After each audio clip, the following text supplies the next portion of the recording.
दोस्तों, मैं एक मुर्दा घर में काम करता हूँ। एक दिन एक जवान औरत की लाश लाई गई और मुझसे कहा गया, इसे रख दो, 2 दिन बाद ले जाएंगे। मैंने लाश को उसकी जगह पर रख दिया, लेकिन करीब 1 घंटे बाद जब मैं वापस गया तो देखा कि उस लाश में हल्की सी हरकत हो रही थी और उसने अपना हाथ ऊपर उठा रखा था।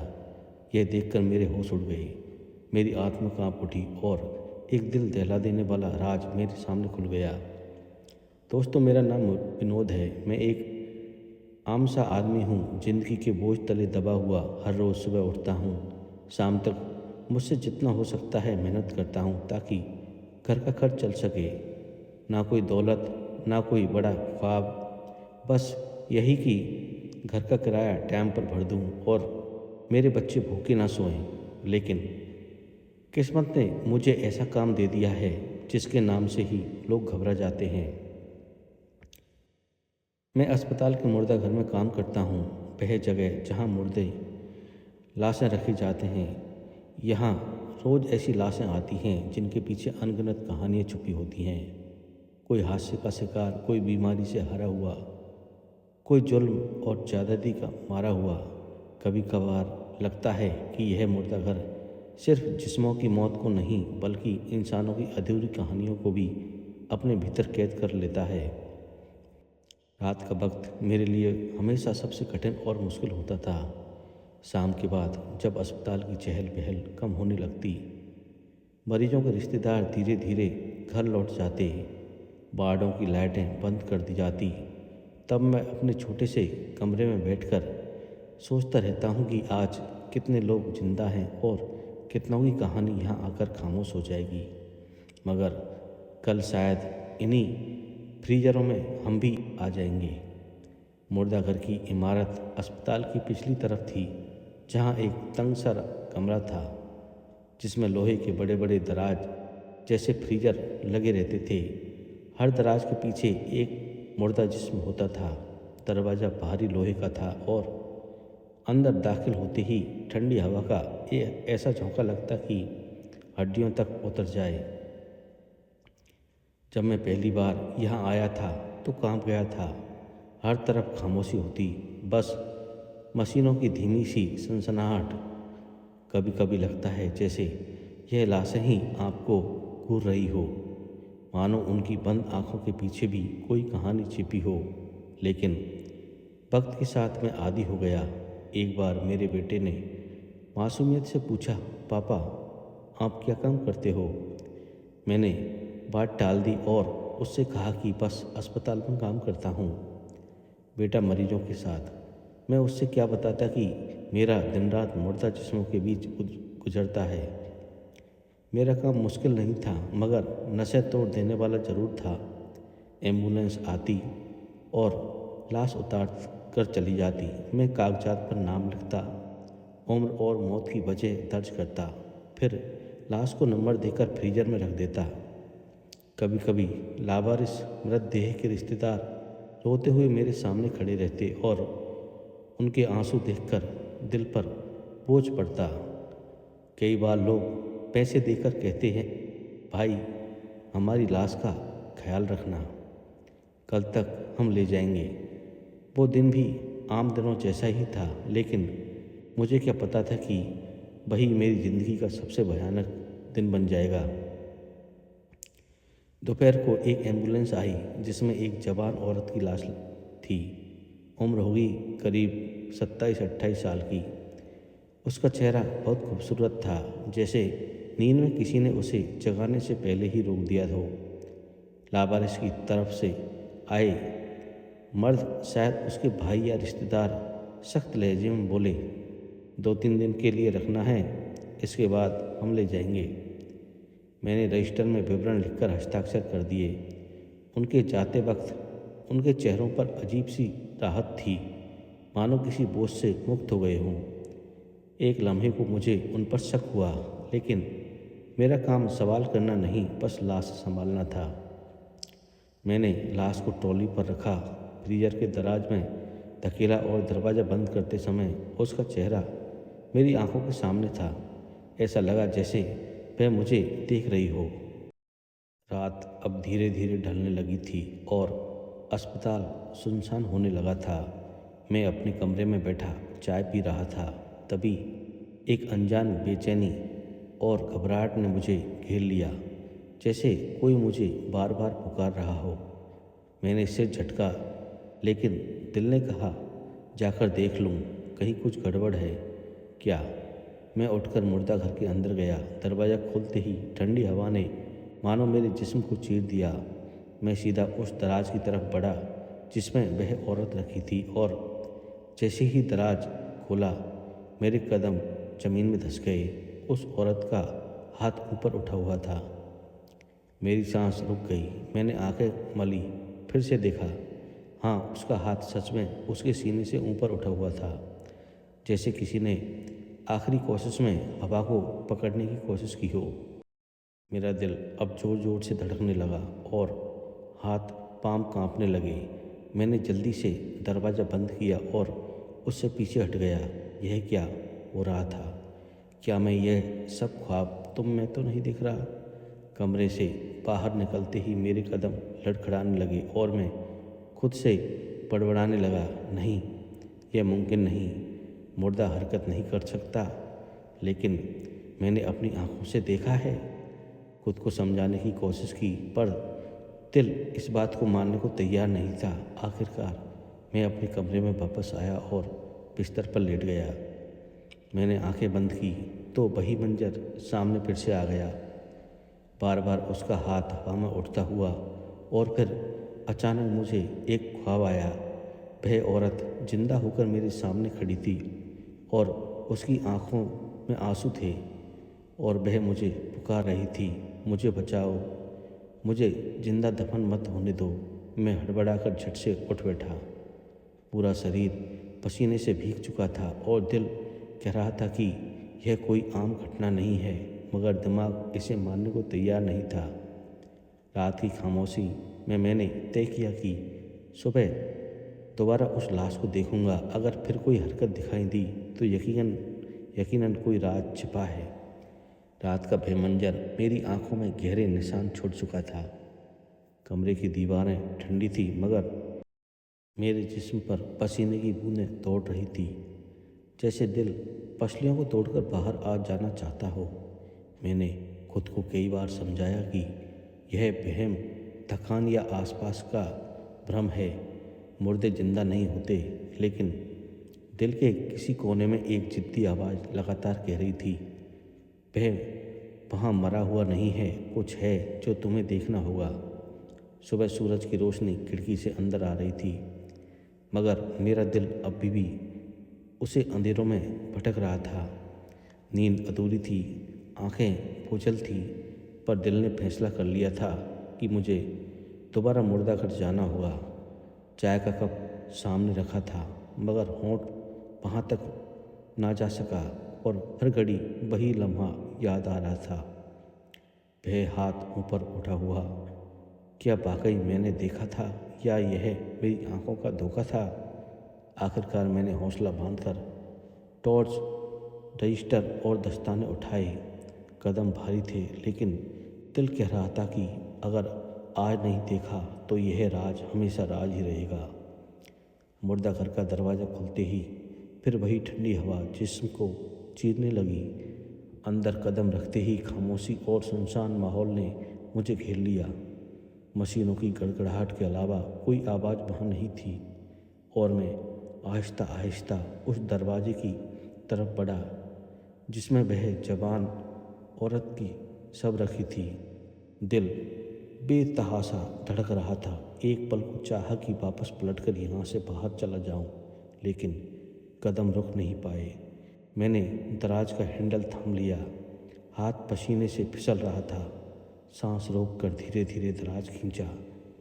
लाश वहीं मौजूद थी, आंखें बंद, चेहरा सुकून से भरा हुआ, लेकिन उसके चेहरे पर एक अजीब सी कशमकश भी थी, जैसे नींद की गहरी वादी में खोई हो। मैंने गौर से देखा, कल रात उसका जो हाथ ऊपर उठा हुआ था वह अब अपनी जगह पर था। शायद वाकई मेरा वहम था, लेकिन जैसे ही मैं पलटने लगा, अचानक उसके सीने में हल्की सी हरकत हुई। जैसे किसी ने अंदर से सांस भरी हो। मेरी टांगों में जान नहीं रही। मैं वहीं खड़ा रह गया। अब स्टार शटर चलने लगा और रोशनी बार बार दीवार पर पड़ने लगी। हे भगवान, यह क्या है? क्या मुर्दा भी सांस ले सकता है? काफ़ी देर तक मैं हिल भी न सका। फिर दिल ने कहा, अगर वाकई जिंदा है तो यह वक्त है जांचने का। मैंने कांपते हाथों से टॉर्च उसके सीने पर डाली। हल्की सी उठक बैठ जैसी हरकत नज़र आई। मैंने कान लगाकर सुना। हवा में मशीनों की आवाज़ों के बीच मुझे लगा जैसे बहुत मंद सी सांस चल रही हो। दिल ने चीख कर कहा, यह जिंदा है। एक लम्हे को ख्याल आया कि अभी के अभी तत्काल दौड़कर किसी डॉक्टर को बुला लूं, मगर अगले ही पल दिमाग ने रोका।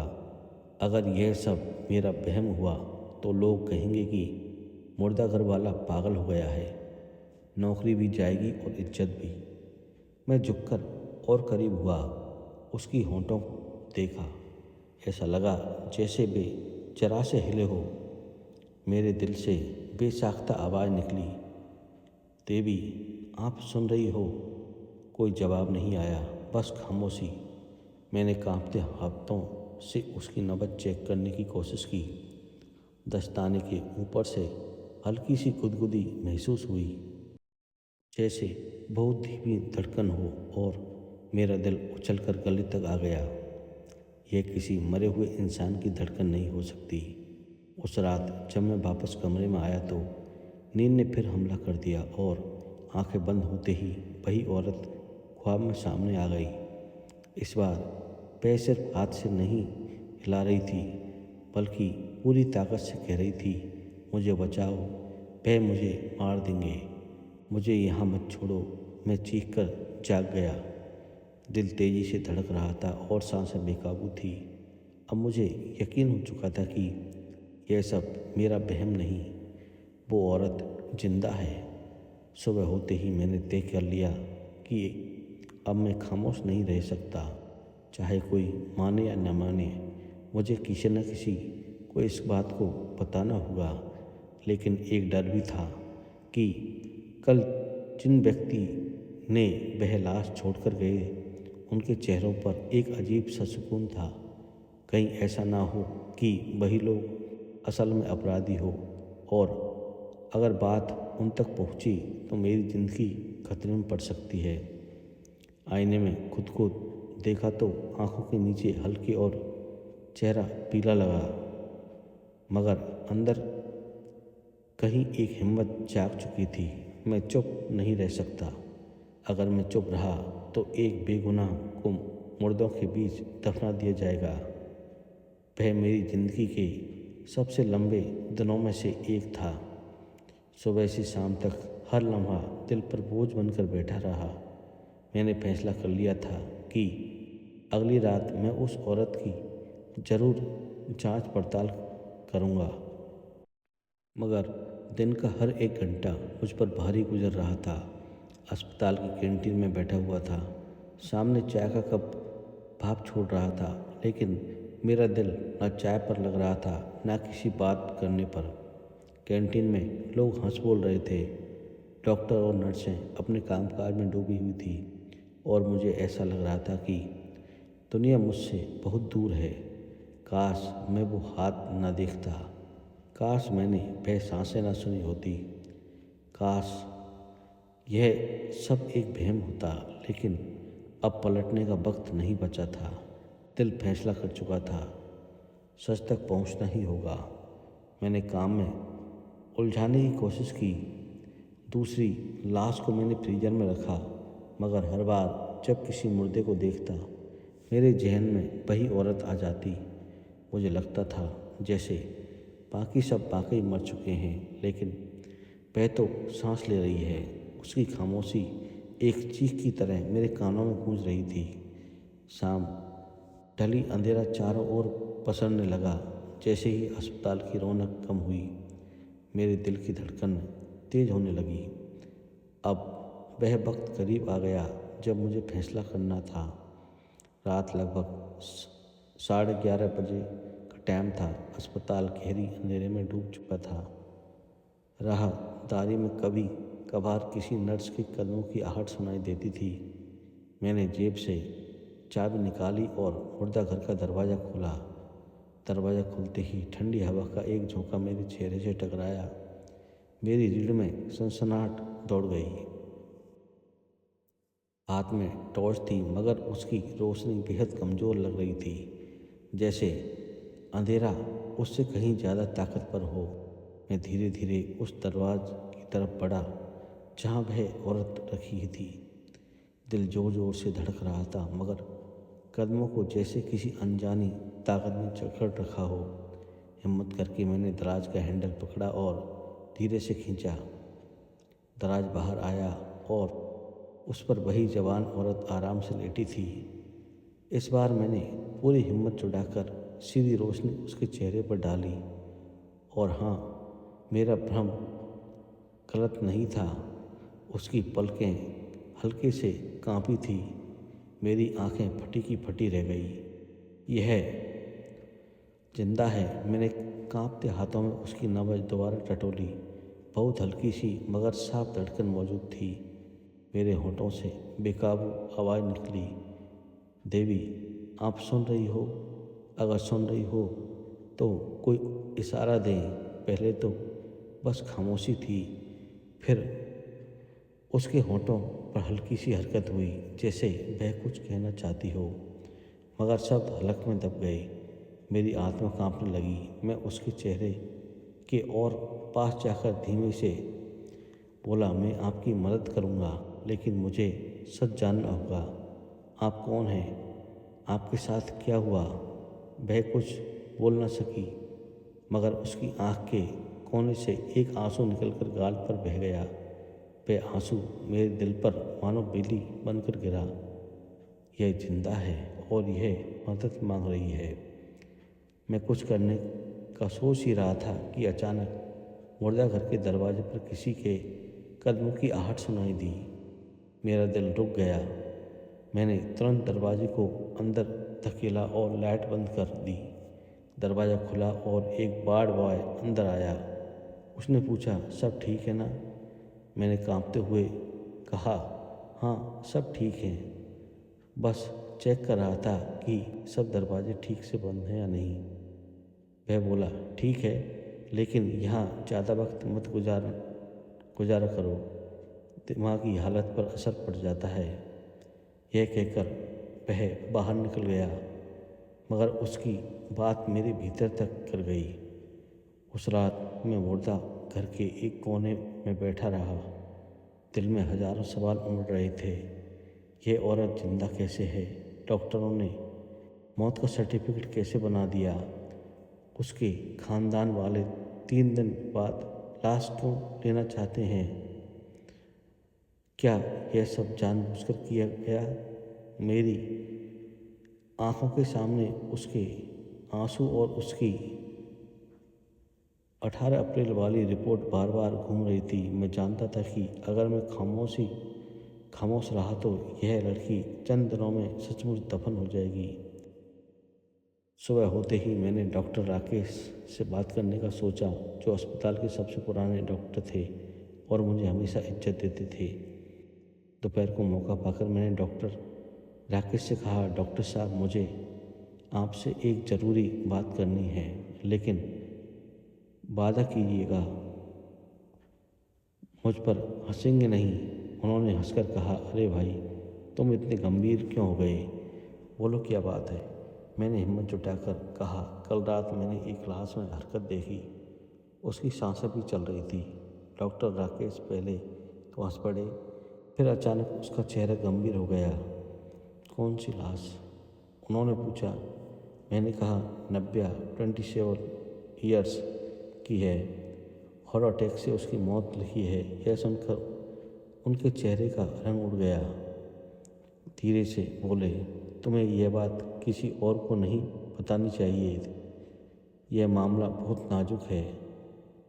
मैं घबरा गया। मतलब आप इसके बारे में जानते थे? मैंने पूछा। डॉक्टर राकेश ने गहरी सांस ली और बोले, बस इतना समझ लो कि कुछ मौतें कुदरत नहीं देती, इंसान देता है, और कुछ सच्चाइयाँ सामने आ जाएं तो बड़ी मुसीबत खड़ी हो जाती है। मेरे पैरों तले ज़मीन सरक गई। तो क्या ये वाकई कोई साजिश है? उस रात मैं और भी डर गया। अब मुझे यकीन हो चुका था कि मामला आम नहीं। एक तरफ वह औरत जिंदा थी और तुझे मदद के लिए पुकार रही थी, और दूसरी तरफ डॉक्टर राकेश के शब्द किसी बड़ी साजिश की तरफ इशारा कर रहे थे। मैं अपने कमरे में जाकर देर तक सोचता रहा और आखिरकार दिल ने कहा, चाहे कुछ भी हो, मुझे इस राज को जानना ही होगा। लेकिन मुझे अंदाज़ा नहीं था कि इस सच को जानने की कीमत मेरी अपनी जान की भी हो सकती है। मुर्दा घर के दरवाजे पर खड़ा मैं खुद से लड़ रहा था। मैंने आहिस्ता से दरवाज़ा खोला। ठंडी हवा का एक तेज झोंका मेरे चेहरे से टकराया। अंदर कदम रखते ही मुर्दा घर के बर्फीली सर्दी ने मुझे फिर अपनी गिरफ्त में ले लिया। ठंडी फ्रीजरों के बीच चलते हुए मेरा दिल जोर जोर से धड़क रहा था। नब्या वाली दराज तक पहुंचने में कुछ लम्हे लगे, लेकिन जैसे ही पहुंचा मेरी आंखें फटी की फटी रह गई। दराज खाली थी। मेरे पैरों तले जमीन सरक गई। मैंने बार बार पलकें मलकर देखा। दराज बिल्कुल खाली थी, लेकिन अंदर वह मौजूद नहीं था। मेरा दिल कांपने लगा। यह क्या माजरा है? मैं बड़बड़ाया। मैंने फ़ौरन बाकी सारे दरवाजे चेक करने शुरू किए, मगर वह कहीं नहीं मिली। हर लाश अपनी जगह पर थी सिवा नब्या के। मेरे जिस्म पर ठंडे पसीने की परत जम गई थी। तभी मुझे पीछे से हल्की सी आहट सुनाई दी।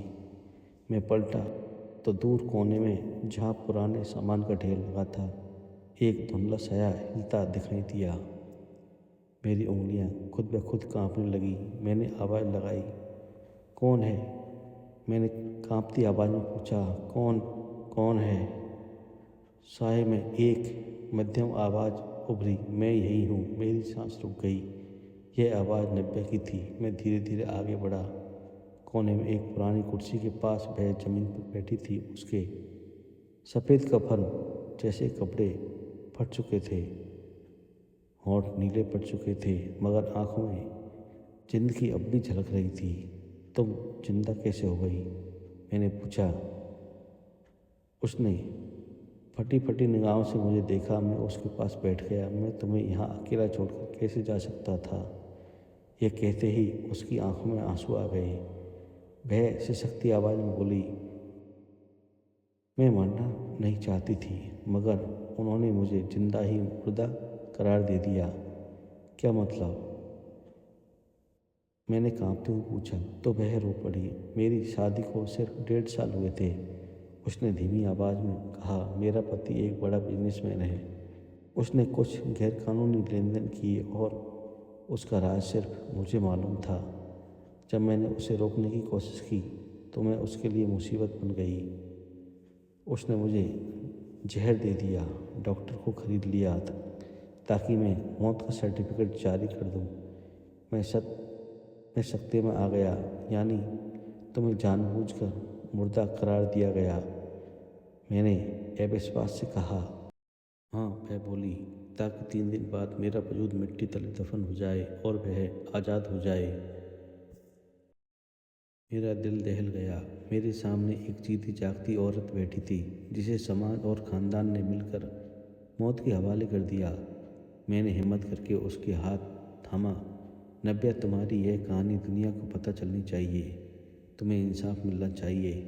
उसने मेरी आंखों में झांका। क्या तुम मेरी मदद करोगे? मैंने अपनी जान की कसम खाकर कहा, तुम्हें कभी अकेला नहीं छोड़ूंगा। कुछ लम्हे वह खामोश रही, फिर बोली, मगर सावधानी रखना, मेरा पति बहुत ताकतवर आदमी है। वह बहुत पैसे वाला है। उसके पास बहुत सारा पैसा है। उसके लोग हर जगह हैं। अगर मैं जिंदा साबित हो गई तो उसकी सारी हकीकत खुल जाएगी। वह हर हाल में मुझे ख़त्म करना चाहेगा। मेरे माथे पर पसीना जम गया। पहली बार एहसास हुआ कि मैं किसी आग में कदम रख चुका हूँ। यह मामला मेरी नौकरी या इज्जत से बहुत आगे निकल गया। यह खेल जिंदगी और मौत का था। मैंने फैसला किया कि नब्या को यहाँ ज़्यादा देर रखना खतरनाक है। चलो मेरे साथ चलो अभी। इसी वक्त मैंने कहा, वह हिचकिचाई, कहाँ ले जाओगी मुझे? मेरे घर चलो, वहाँ तुम कुछ वक्त के लिए सुरक्षित रहोगी, फिर हम सोचेंगे कि आगे क्या करना है। नब्या ने डरी नज़रों से मेरी तरफ देखा और धीरे से सिर हिला दिया। मैंने मुर्दा घर का दरवाज़ा आहिस्ता से खोला। बाहर की हवा तुलनात्मक तौर पर गर्म लगी। हम दोनों दमे पांव बाहर निकले ताकि कोई देख न सके। मैं उसे स्टॉप किट से निकालकर अपनी पुरानी मोटरसाइकिल तक ले गया। वह पीछे बैठी कांपते हाथों से मेरा बाजू पकड़ लिया। रास्ता हल्की धुंध से भरा हुआ था और हर गुजरता लम्हा ऐसे लग रहा था मानो कोई हमारा पीछा कर रहा हो, जैसे मौत हमारे बिल्कुल पीछे चल रही हो। घर पहुंचकर मैंने उसे फ़ौरन अपने कमरे में बैठाया। माँ किचन में कुछ पका रही थी। मैंने उन्हें बताया कि यह एक बीमार मरीज है जिसे कुछ समय के लिए लाया हूँ, और माँ ने ज़्यादा सवाल नहीं किए। कमरे में आकर वह थककर बिस्तर पर गिर गई। मैंने उसे पानी दिया। उसकी आंखों में आंसू तैर रहे थे, मगर होंठों पर पहली बार हल्की सी मुस्कुराहट थी। तुमने मुझे नई जिंदगी दी है, उसने धीमे से कहा। मैंने दिल ही दिल में सोचा, शायद यही ज़िंदगी का सबसे बड़ा इम्तिहान है। अब यह कहानी सिर्फ नब्या की नहीं रही थी, यह मेरी भी हो चुकी थी। लेकिन मुझे अंदाज़ा नहीं था कि बाहर अंधेरा में वो लोग पूरी तरह जाग चुके थे। वो नहीं चाहते थे कि नब्या फिर से सांस लेती दुनिया में नजर आए। रात की घना अंधेरा पसरा हुआ था, लेकिन मेरे कमरे के अंदर हल्की सी रोशनी चल रही थी। नब्या गहरी नींद में बिस्तर पर लेटी हुई थी। उसकी सांसें भारी थी, मगर अब उसमें जिंदगी की लौ साफ दिख रही थी। मैं कुर्सी पर बैठा उसे देख रहा था। दिल में अजीब सी कसमकस थी। एक तरफ खुशी कि मैंने उसे मौत से बचा लिया, और दूसरी तरफ यह डर था कि यह राज आखिर कब तक छुपा रहेगा। मैंने पानी का गिलास उठाया और नब्या को पिलाने की कोशिश की। वह मुश्किल से आंखें खोलकर मुझे देखने लगी। डरो मत, अब तुम सुरक्षित हो, मैंने नरमी से कहा। वह धीमी आवाज़ में बोली, सुरक्षित नहीं, वो लोग मुझे ढूंढ निकालेंगे, मुझे जिंदा नहीं देख सकते। मैंने उसके हाथ पर अपना हाथ रखा और कहा, अभी आराम करो, कल हम फैसला करेंगे कि क्या करना है। वह थोड़ी सी निश्चिंत हुई और आंखें बंद कर ली, लेकिन नींद मेरे करीब भटकने भी नहीं आई। दूसरी तरफ रात के पिछले पहर मुर्दा घर का दरवाज़ा आहिस्ता से खुला। दो शाही गाड़ियाँ इमारत के पीछे आकर रुकी। लंबे कद और चमकते जूतों वाले 3 आदमी अंदर दाखिल हुए। उनके साथ वही शख्स था जिसे मैं कभी कभार नब्या के पति के साथ देखता था। उसका नाम मयंक था, जिसे उसका जाति आदमी और राइट हैंड समझा जाता था। उन्होंने एक दराज खोली, फिर नब्या वाली दराज पर रुके। किशोर ने टॉर्च की रोशनी अंदर डाली और चौंक कर पीछे हट गया। लाश कहाँ गई? उसने सख्त लहजे में कहा। साथियों ने एक दूसरे को देखा। मुमकिन है स्टाफ ने गलती से किसी और जगह ट्रांसफ़र कर दी हो, उसमें से एक ने कहा।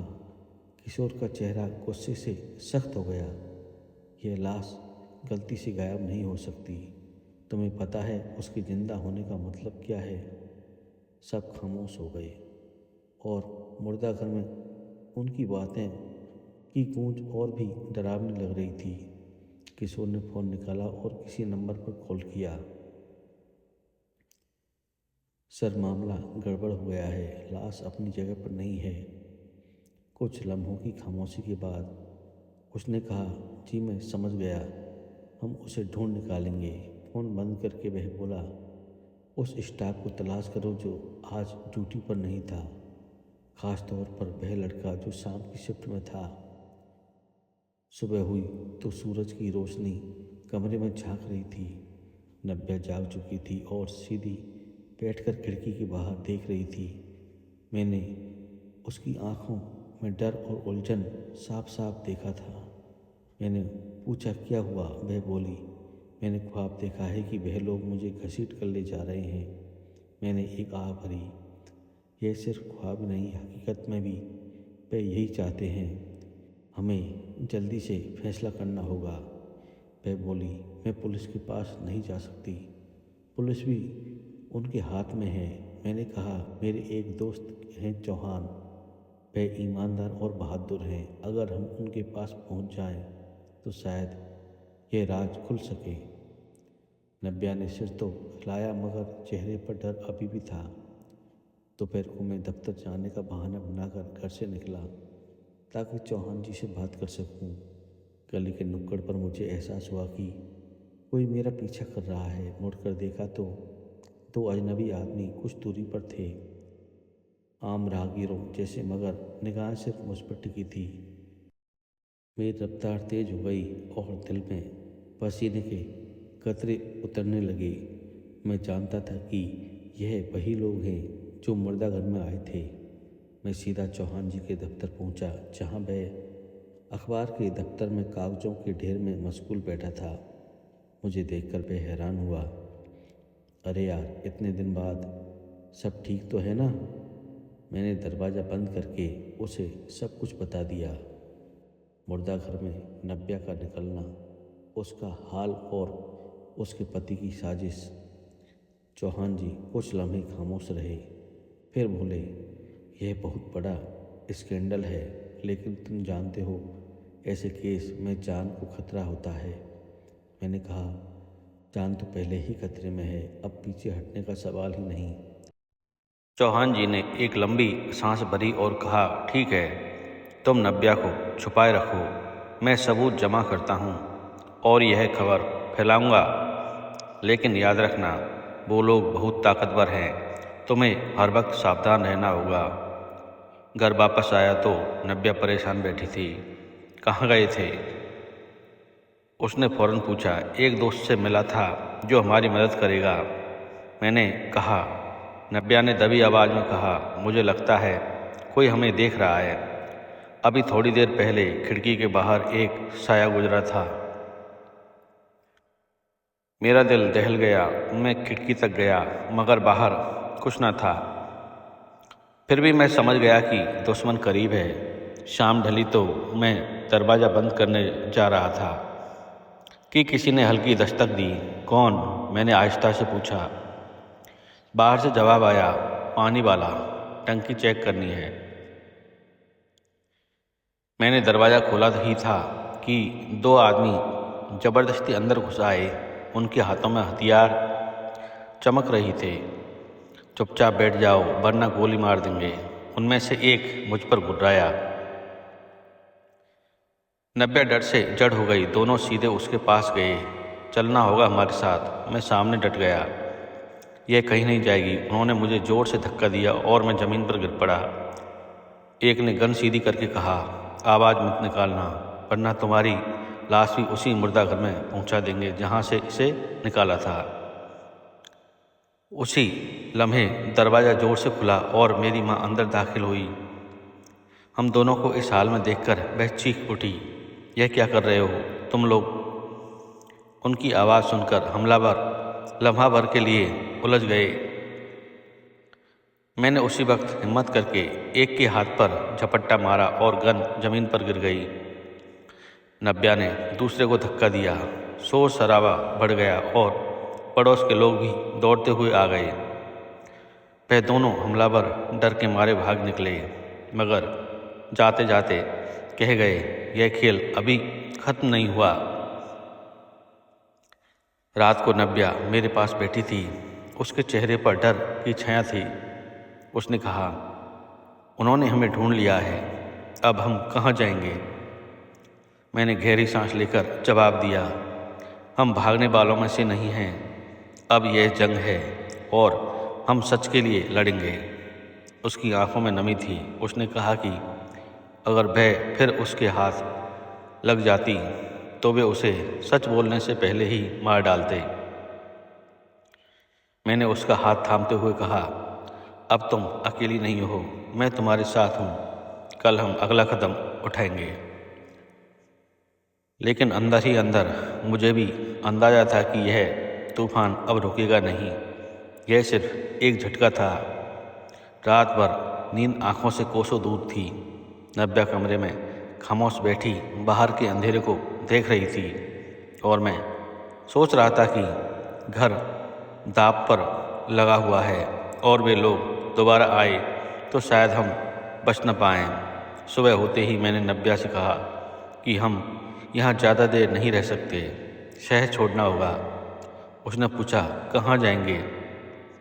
मैंने बताया, चौहान जी अपने गांव जा रहा है, वहाँ हमें कोई पहचान नहीं सकेगा। जब तक वह सबूत इकट्ठा करेगा हम वहाँ छिपे रह सकते हैं। नव्या ने थोड़े सुकून से सिर हिलाया। हमने जल्दी जल्दी ज़रूरी कपड़े और दस्तावेज बांधे। मैंने माँ को सच नहीं बताया, सिर्फ इतना कहा कि एक मरीज को कुछ दिनों के लिए ले जाना है। माँ की आंखों में चिंता थी, मगर उन्होंने कुछ नहीं पूछा। शायद उन्हें एहसास था कि मैं किसी बड़े बोझ तले दबा हूँ। हम दोनों एक पुरानी बस में सवार हो गए। नव्या खिड़की से बाहर देख रही थी। हवा उसके चेहरे से उलझ रही थी और मैंने पहली बार उसके चेहरे पर सुकून की हल्की झलक देखी। हालांकि यह सुकून अस्थायी था। उधर चौहान जी ने शहर में अपनी जांच पड़ताल पूरी कर ली थी। उसने नव्या के जहर वाले मेडिकल रिकॉर्ड, जाली मौत का सर्टिफिकेट और अस्पताल के कुछ कर्मचारियों के बयान हासिल कर लिए थे। यह सबूत एक फाइल में जमा करके उसने अपने अखबार के एडिटर को दिखाए और एडिटर हैरानी से बोला, यह तो बम है। अगर यह खबर छप गई तो शहर का सबसे ताकतवर शख्स जमीन में गिर जाएगा। चौहान जी ने कहा, बस एक दिन और मैं जातीय तौर पर सबूत सामने लाऊंगा ताकि दुनिया सच्चाई अपनी आंखों से देख सके। हम गांव पहुंचे तो एक छोटे से कच्चे मकान में मेरे दोस्त चौहान ने पहले से ही बंदोबस्त कर रखा था। वहाँ का शांत माहौल और सुकून भरा था। नव्या ने पहली बार गहरी सांस ली। उसने कहा, यहाँ अच्छा लग रहा है, जैसे सारे खतरे पीछे रह गई हूँ। मैंने मुस्कुराते हुए कहा, मगर दिल में जानता था कि असली तूफान अभी आना बाकी है। 2 दिन गुजर गए। तीसरे दिन शाम को मैंने गांव की गली से अजनबी मोटरसाइकिलों की आवाज़ सुनी। खिड़की से झांका तो दिल दहल गया। 4 आदमी बाहर खड़े थे। उसमें से एक किशोर था। मैं तेज़ी से अंदर आया और कहा, वे लोग पहुंच गए हैं।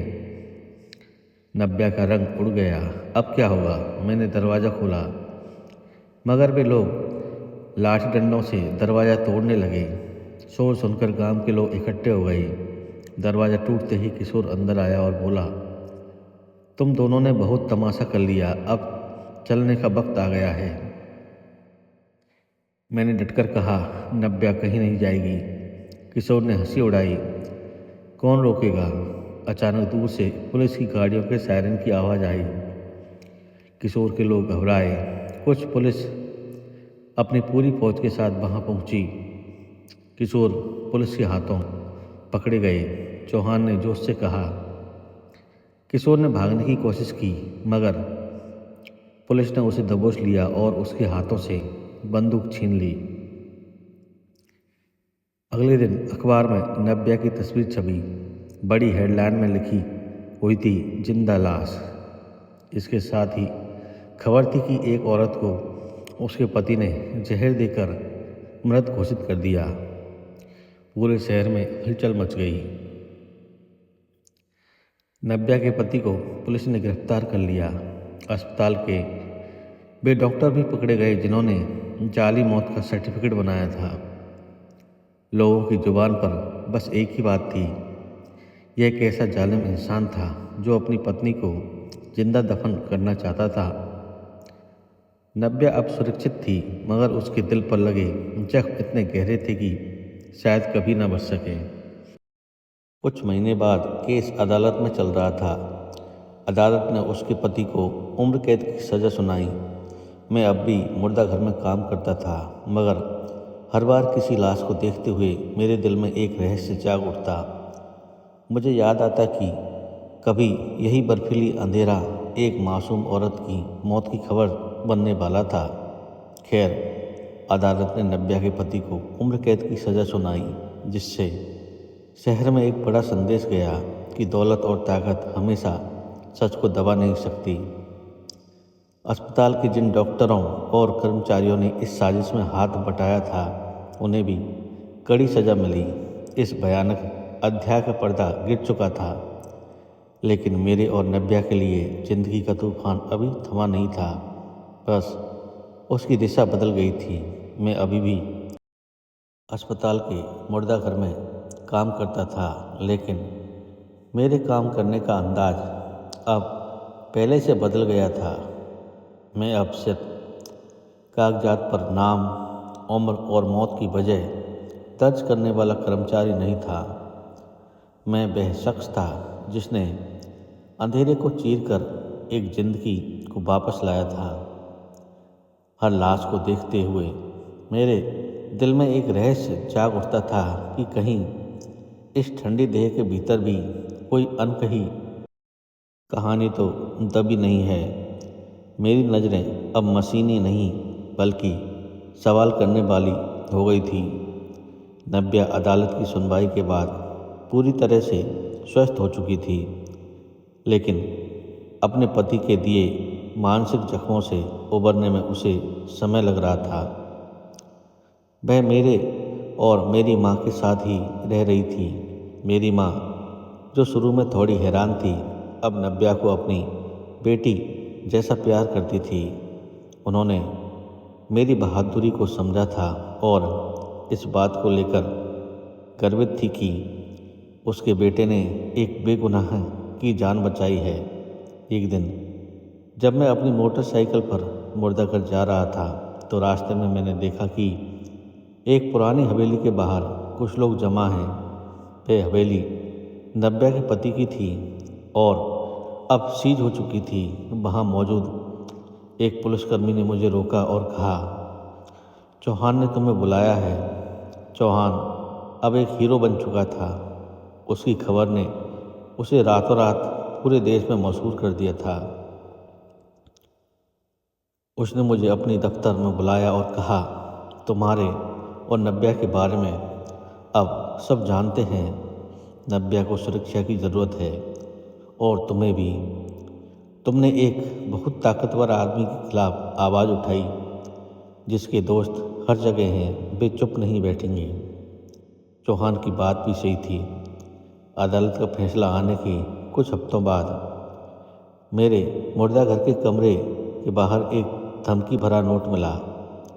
सच की कीमत तुम्हें चुकानी पड़ेगी। मेरे दिल में डर बैठ गया। मैं एक आम सा आदमी था जिसने केवल अपनी ईमानदारी निभाई थी, लेकिन अब मुझे एक अंडरवर्ल्ड जैसे संघर्ष का सामना करना पड़ रहा था। एक शाम जब मैं ड्यूटी ख़त्म करके घर लौटा तो देखा कि नव्या बहुत परेशान है। मैंने पूछा, क्या हुआ? बाहर कोई था, उसने कांपती आवाज़ में कहा। वही लोग जो हमें गांव में मिले थे। मुझे लगता है कि मयंक वापस आ गया है। मयंक नव्या के पति का दायां हाथ, जिसे पुलिस पकड़ नहीं पाई थी। वह ही शायद इस साजिश का मास्टरमाइंड था, जो अब भी बाहर था। हम दोनों ने मिलकर तुरंत चौहान को फ़ोन किया। चौहान ने कहा, उसे पता चल गया कि नव्या कहाँ है। तुम दोनों को छिपना होगा।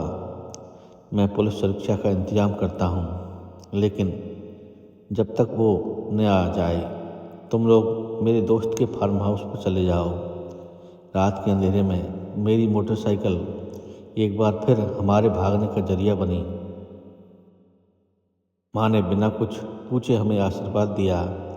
रात के सन्नाटे में शहर की सड़कों से गुजरते हुए मुझे एहसास हुआ कि इंसाफ की लड़ाई सिर्फ कोर्ट रूम तक सीमित नहीं होती। यह रोज़मर्रा की ज़िंदगी की हर कदम पर लड़ी जाती है। हम एक पुराने सुनसान फार्म हाउस पहुँचे। मैंने दरवाज़ा बंद करके ताला लगाया और टॉर्च जलाई। अंदर का माहौल अजीब सा था, पुरानी धूल और खामोशी से भरा हुआ। यहाँ हम सुरक्षित हैं, मैंने नब्या से कहा, लेकिन मेरी बात पूरी भी नहीं हुई कि अचानक दरवाज़ा जोर से टूटा। बाहर की रोशनी में मुझे मयंक दिखाई दिया। उसके पीछे 2 और आदमी थे।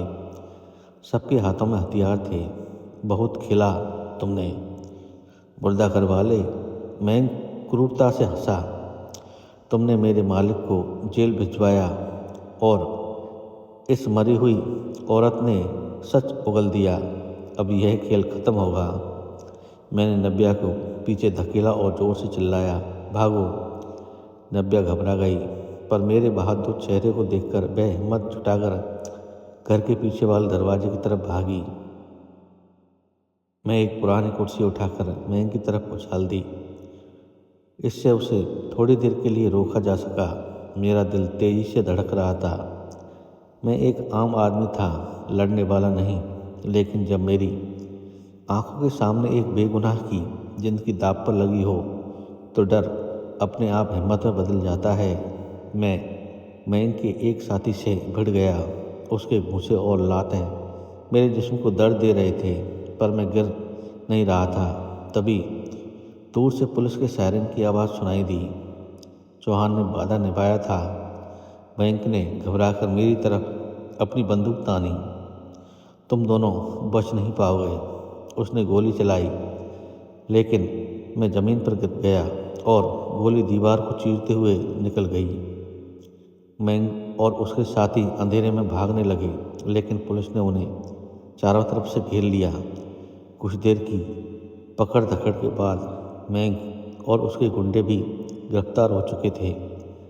अगले दिन सूरज की रोशनी मेरे चेहरे पर पड़ी थी। मैं अस्पताल के बिस्तर पर लेटा था। मेरे हाथ पर हल्की चोट आई थी। नब्या मेरे पास बैठी थी। उसके हाथ में चाय का कप था। तुमने मेरी जान बचाई, उसने धीमी आवाज़ में कहा। नहीं, हमने एक दूसरे की जान बचाई, मैंने जवाब दिया। अब यह दुस्वप्न सच में ख़त्म हो गया है। उस दिन मैंने अपनी नौकरी छोड़ दी। मैंने मुर्दाघर में काम करना बंद कर दिया। मैं अब मुर्दा जिस्मों को नहीं, बल्कि जिंदा लोगों को सहारा देना चाहता था। चौहान ने मुझे अखबार के दफ्तर में नौकरी दिलवा दी। रिपोर्टिंग की दुनिया में जहां सच को जोर से बोला जाता है। नब्या ने एक चैरिटी संगठन शुरू किया जो उन औरतों की मदद करता जो घरेलू हिंसा का शिकार थी। हमने एक नया घर लिया जहां अब हर शाम शांति और खुशी की रोशनी जलती थी।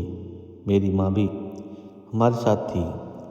मेरी कहानी एक सीख देती है कि मेरी ज़िंदगी एक सादा सफ़र थी, लेकिन मुर्दा घर के अंधेरे में एक औरत की सिसकती सांस ने मुझे सिखाया कि सबसे बड़ी दौलत पैसा या ताकत नहीं होती, बल्कि वह आवाज़ होती है जिसे आप किसी बेसहारा के लिए उठाते हैं। एक आदमी जिसके पास कोई दौलत या बड़ा ख्वाब नहीं था, उसने दुनिया के सबसे ताकतवर लोगों को इसलिए झुका दिया क्योंकि उसने वहम और हकीकत के बीच फ़र्क पहचाना और डर के बावजूद सच का साथ दिया। किसी की ज़िंदगी बचाना दुनिया की सबसे बड़ी नेकी है। हर इंसान के भीतर एक हीरो छिपा होता है, बस उसे सही वक्त पर उठ खड़े होने की ज़रूरत होती है, चाहे उसके सामने मौत ही क्यों न हो। आज जब भी मैं किसी अंधेरी गली से गुजरता हूँ तो मुझे डर नहीं लगता। मैं जानता हूँ कि मेरे पास वह हिम्मत है जो मैंने मुर्दा घर की उन ठंडी दराजों के बीच पाई थी। अब मेरे पास एक बड़ा ख्वाब है, इंसाफ और सच्चाई की ज़िंदगी जीना, और मैं जानता हूँ कि मेरे बच्चे अब भूखे नहीं सोएंगे क्योंकि उनके पति ने अंधेरे के खिलाफ लड़ाई लड़ी है। खैर, मुर्दा घर के अंधेरे से निकलकर मेरी और नब्या की ज़िंदगी अब रोशनी में थी। अखबार की नई नौकरी ने मुझे सच्चाई की खोज करने और जुल्म के खिलाफ आवाज़ उठाने का मौका मिला। मैं मुर्दा घर की चुप्पी से निकलकर अब कलम की ताकत से समाज के मरे हुए ज़मीर को जगाने की कोशिश कर रहा था। नब्या का चैरिटी संगठन, जिसका नाम उसने उम्मीद की किरण रखा था, तेज़ी से बढ़ रहा था। कई महिलाएं जो अपनी आवाज़ दबा चुकी थी अब नब्या से प्रेरणा लेकर सामने आ रही थी। नब्या की कहानी एक जिंदा लाश से न्याय की मूर्त बनने तक का सफर लाखों लोगों के लिए उम्मीद का प्रतीक बन गया था।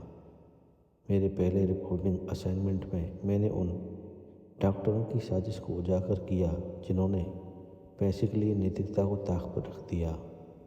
मैंने यह भी लिखा कि कैसे एक अस्पताल जो जीवन देने का मंदिर होता है, पैसे के लालच में मौत का सौदागर बन गया था। मेरी रिपोर्टिंग सीधी, सच्ची और जोरदार थी। चौहान जी, जो अब मेरे सहकर्मी और दोस्त दोनों थे, अक्सर कहते थे, तुम मुर्दा घर में जिस्मों की सच्चाई देखते थे और अब तुम इंसानों के दिलों की सच्चाई उजागर कर रहे हो। तुम्हारी बात में वो गहराई है जो किसी और के पास नहीं। मुझे कभी कभी अजीब लगता था, पत्रकारिता की व्यस्त और शोर भरी दुनिया में मैं उस मुर्दा घर की खामोशी को याद करता था। वह खामोशी जो पहले डरावनी थी अब गहरे चिंतन का प्रतीक बन गई थी।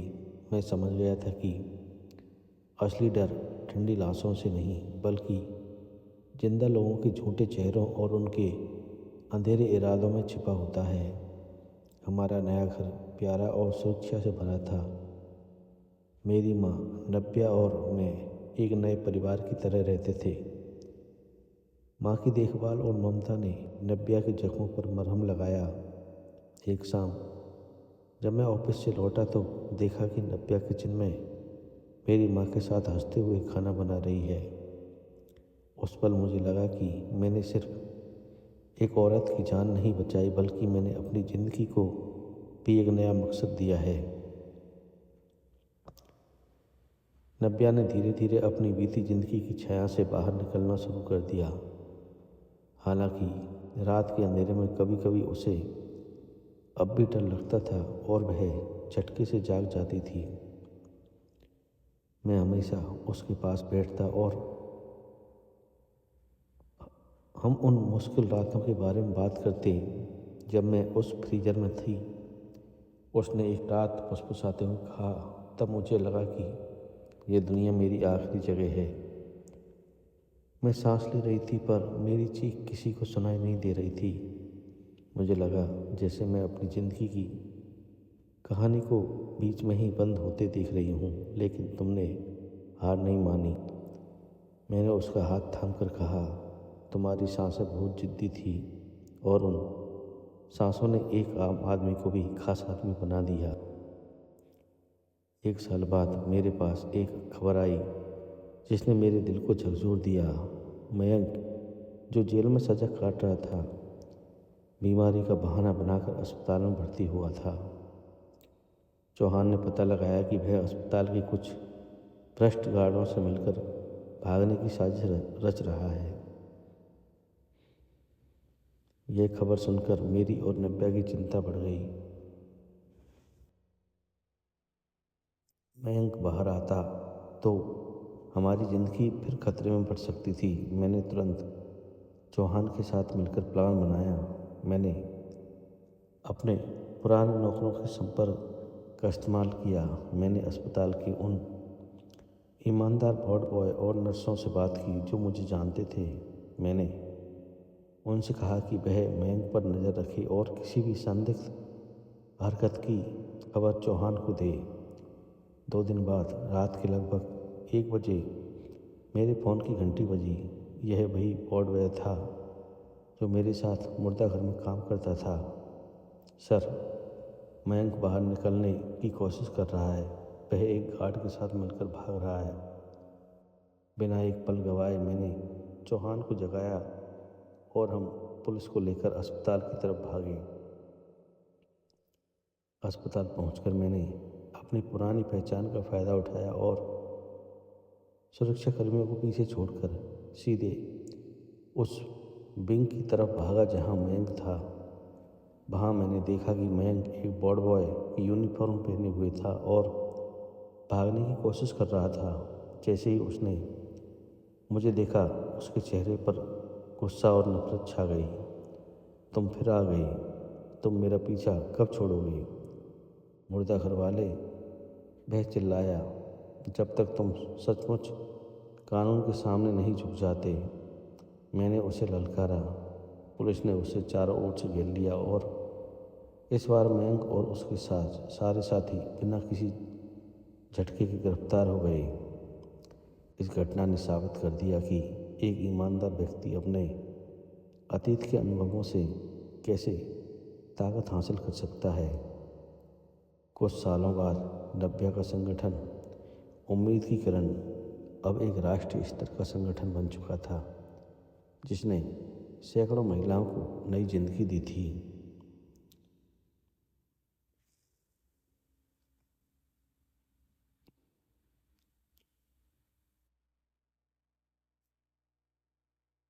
मैंने एक गंभीर पत्रकार के रूप में अपनी पहचान बनाई थी, जिसने कभी भी सच से समझौता नहीं किया।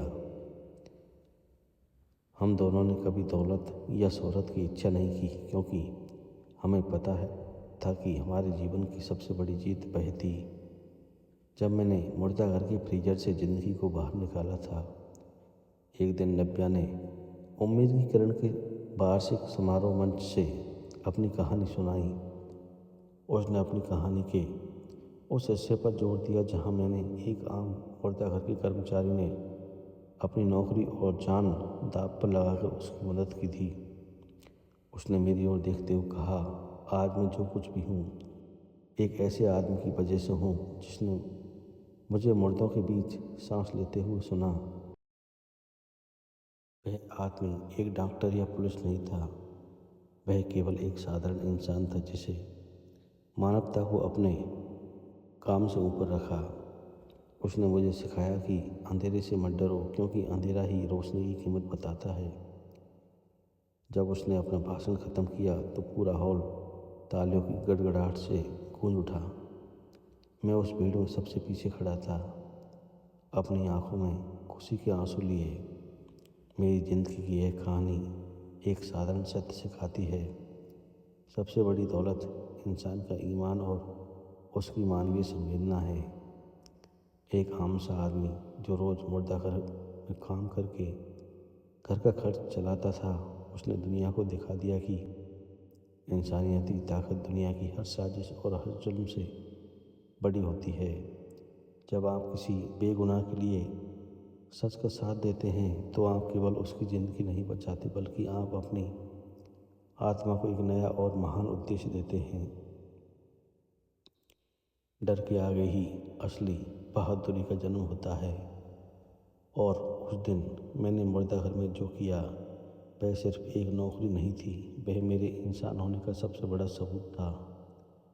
मुर्दा घर के कर्मचारी से सत्य के सिपाही बनने तक का मेरा सफ़र यही बताता है कि आपका पेशेवर पद मायने नहीं रखता, मायने रखती है आपके दिल की नीयत। दोस्तों, यह कहानी पूर्णतः काल्पनिक है। इसका उद्देश्य किसी व्यक्ति, संस्था या समाज की भावनाओं को आहत करना नहीं। कहानी में दिखाए गए पात्र और घटनाएं, परिस्थितियां केवल सामाजिक संदेश देने के उद्देश्य से प्रस्तुत की गई हैं।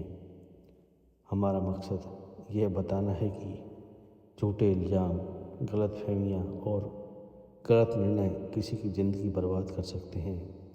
कृपया इसे एक सामाजिक और भावनात्मक सीख के रूप में देखें। हाँ तो दोस्तों, हमारी आज की यह कहानी आपको कैसी लगी, आप हमें कमेंट करके ज़रूर बताएं।